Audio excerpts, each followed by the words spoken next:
was raised in the Assembly of Yahweh. I've always known who God was, and always believed in Him. The first 9 years of my life, we went to church faithfully.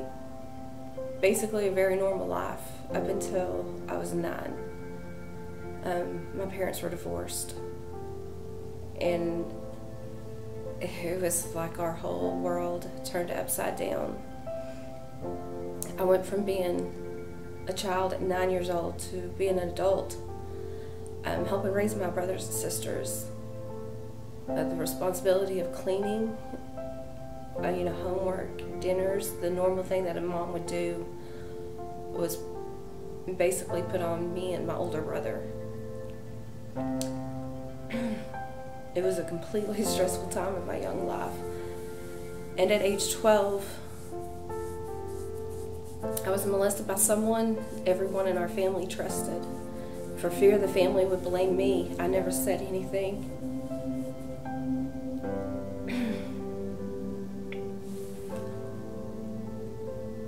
I buried it, and I buried it deep, and I went on, and I told myself that I was tougher, and that this wasn't going to consume me, and this wasn't who I was. In 1 year, we moved 13 times. Our home life was so far from stable, and dysfunction was every bit of our life. And by 15, I was using drugs. It first started just with drinking, and then with weed.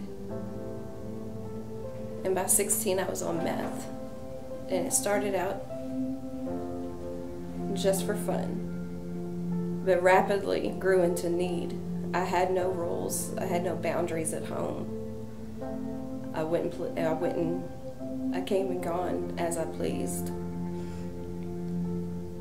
I had nobody to tell me no. And of course, growing up, knowing God, I knew my lifestyle was wrong, and I tried to hide from myself and from God. But I kept using. I was using drugs to self-medicate, and it worked for quite some time. I believed I wasn't hurting anyone, and no one really cared. By age 20, after years of running, I found I couldn't run anymore. I was tired. I was tired of the lifestyle I was living. I wanted out of it. So I left Cisco and moved to Big Springs. The day I left Big Springs, the day I left Cisco, I weighed 115 pounds at 5'7". I was unhealthy. I moved in with my mom, and once there, I literally died. I slept a whole month straight. Once my body and mind fully recovered, I went to work. But even though moving to Big Springs was somewhat of a good thing, I still wasn't fully clean. I was still smoking weed for a time, still partying. We were at bars nearly every weekend. I was still unhealthy, and I just wasn't using meth anymore. And dysfunction was still a solid presence in my life. Dysfunction was a controlling force in my life, and I was still hiding from God. The first year I was gone, my Uncle Danny passed. I just remember walking out of that house screaming at God. I'm sure my neighbors thought I was crazy, but I was so mad. I was so mad at Him for taking the only stable thing in my life. I was angry. I was so angry for years after that. I wouldn't talk to Him. I wouldn't pray. I was just so mad that He had taken him. This completely rocked me. Afterwards, I don't remember much during his funeral, and I dealt with his death the only way I knew how. I self-medicated myself. I started drinking more. And by this time, I hated weed. I really didn't like the way it made me feel, but I smoked it anyways. All the while, I keep telling I kept saying I was clean, and I wasn't clean. By 23, I found out I was pregnant with JoJo, I knew it was going to be different with Joe. I knew that I had to change. I didn't want the kind of life that I'd had. I didn't want this for her. I had a beautiful 6.5-pound baby. And while I was still living in Big Springs, this point in my life was the closest to normal I've ever gotten. When I found out I was going to be pregnant with Joe, something in me changed. I started praying again. I started talking to God. I knew the child inside of me needed a mom and one she could be proud of. Eventually I moved back to Cisco, and Joseph's dad and I decided to make the three of us a family. We weren't in love. We were friends, but we weren't in love. We just thought it was the right thing to do. 12 years we were married. And there were spaces of normalcy, but the majority was pure living hell. Drugs, jail, always worrying if the cops were going to break down the door. I would definitely say it was the worst part of my life. But my babies were the sunshine through the dark clouds. They're what kept me going. So many times I tried for a different life, but the reality was I didn't know what that was, or even how to get it or obtain it. I was good at pretending, but that only got me for so far. And by 2008, I was arrested for a DWI. I didn't know at the time, but this would end up being a gift from God. I was put on probation. Around 2010, I had given up fighting with someone who was always high, always having fun, while I felt like whatever somewhat normalcy we had was because I was killing myself to keep it. I started using prescription meds. I was again self-medicating. The come downs were horrible. I'd be sick for days, but I had to because I knew I'd be drug tested at probation. By 2012, we moved back to Cisco. Jack had gotten a job with Texas Electric, or Tejas Electric. Funny thing was, he had no experience. Why would they want to hire someone? And I soon found out the reason why he'd been given a company truck and guaranteed pay is because he was selling meth for the owner. Within months, I fell apart. I couldn't fight anymore, and I started using meth again.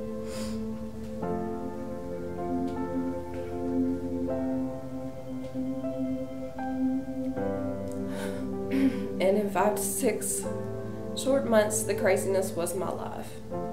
The devil had moved in. And you know, when you hear people say that meth is the devil's playground, it's a fact. But you don't really know what that means until you've lived it.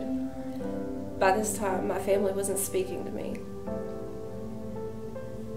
I hadn't spoke to them in over a year. They were tired of my drama. They were tired of what was my life. They tried to help me so many times and never did it do any good. In fact, helping me more often than most ended up hurting them and the pain that I put them through. I had my kids right in the middle of this.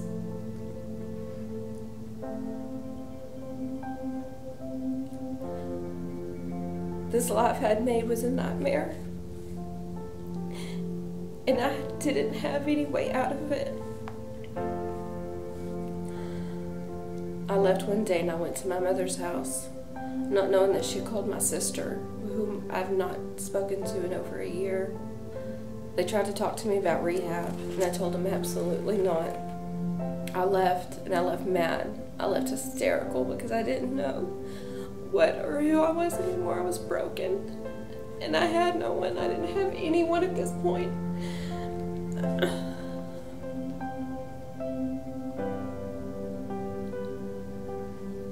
I'm But I was so tired of it. I couldn't do this anymore.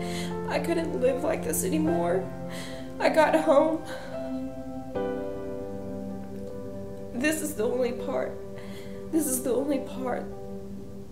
that is still clear to me this day, is that I dropped on my knees. And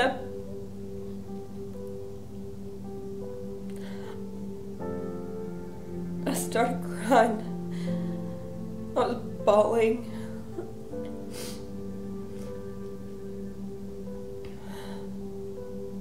Just begging, please, just do something. Take this away from me. Take this away from my kids. Change this, please. And I went from begging into talking to God. I couldn't live like this. And I finally was willing to give it to Him. I was finally willing to let Him take control of my life, because I obviously couldn't do it. And what I didn't know is at that very moment of me dropping down on my knees, my sister was saying the same prayer. She called my parents. She called Dad and Stacy, and she said, "It's time. It's time. We can get her. We can get her back." Oh my God. And at this point, I had done some awful things. And for God to move my family the way that He did was only God.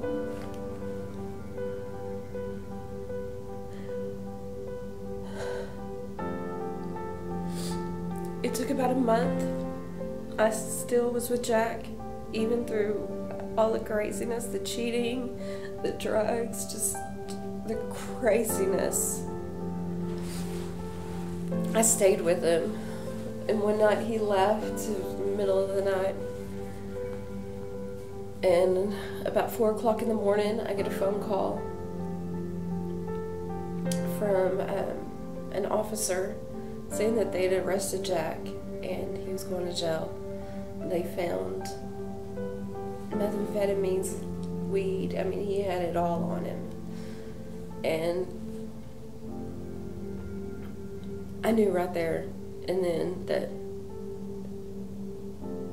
something was happening, something was changing. The very next morning, my probation officer, Mrs. Hatton, calls me and says, "I need you to come into my office." At this point, I was using, but I had not felt a drug test yet.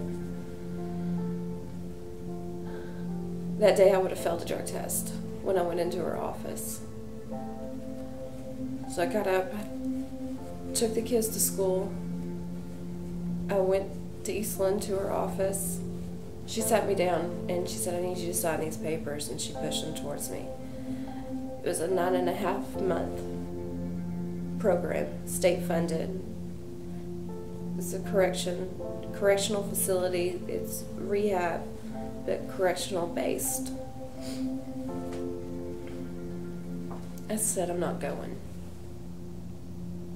I'm not going to go unless you call Stacy and my dad and you ask them to take my kids."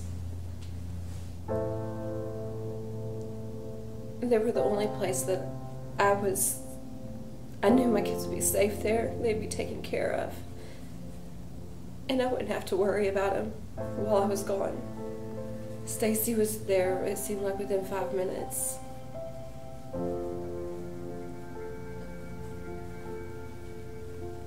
And she took it.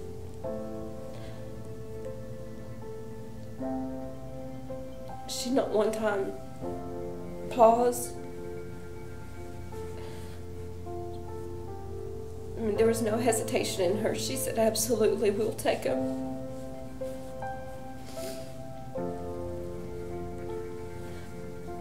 And 9.5 months is a strange number But that's how long that you're pregnant. That's how long it takes for a baby to develop inside of your body is 9.5 months. And so 9.5 months, I was basically torn down and rebuilt. And I found some things out about myself while I was there. And it wasn't so much the drugs that had controlled me all my life. It was this dysfunction that I had at some point in my life had gotten so used to. It was like I was addicted to the dysfunction in my life. That was the only thing I knew. I worked daily on myself, on different reports. I had Stacy within 2 weeks send me a Bible. And I opened up that Bible for the first time and I started learning who God really was. He wasn't someone that you needed to hide from. He was your best friend, and He loved immensely no matter what you'd done. I learned how to forgive myself. And I started learning how to forgive others. And while I was there, I started going through the divorce process. God has shown me that you can turn your life around. It's not always easy. I've had to give up friends. I've had to give up family. I mean, if they lived a certain lifestyle, I couldn't be around them. And it's not always been easy. Sometimes it's been lonely. Sometimes I do want to reach out to those friends, but I know that it's not healthy for me or my kids. And to look at Josie, Jade, and Abby, and Jackson, and see the change in them because of a choice I made to change my life is spectacular. They themselves have changed so much. They're happier and they're healthier. They smile. They've taught me too how to love. But our lives have changed so much since me coming back from San Angelo, and I wouldn't have been able to do it if I'd never given myself to God. He taught me how to give control over and not to always have to be in control. And now I've been clean now for 5 years.